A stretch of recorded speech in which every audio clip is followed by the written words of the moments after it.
ভাত বাড়ছো নাকি? মাকে ডাকছি, মায়ের ভাতটা বাড়ছি, মাকে দিয়ে। ও মা, ভাত নিয়ে যাও। শুনতে পাচ্ছেন আমার দরজাটা বন্ধ, আর আমি দিয়ে আসি। দিয়ে আসো। কি দিলে?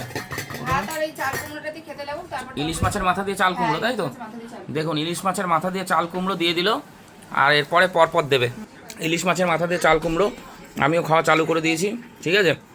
ইলিশ মাছের মাথা দিয়ে চাল কুমড়োটা সত্যি খুব টেস্টি হয়েছে।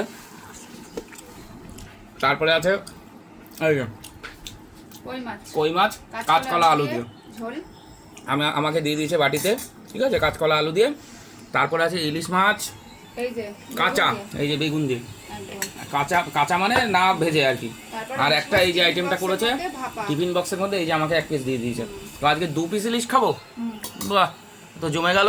একরকমই তো তরকারি খাওয়া, আজকে 2 রকম করলাম। ঠিক আছে, এরপর একদিন ইলিশ নিয়ে আসবো, 4-5 রকমের শুধু ইলিশের আইটেম বানাবো। ঠিক আছে, বড় ইলিশ নিয়ে আসবো 2 কিলো ওয়েটের, ঠিক আছে? আর বাবুদাকে বলছি ইলিশ মাছটা খুব টেস্টি, ভালো টেস্টি মানে মোটামুটি এভারেজ।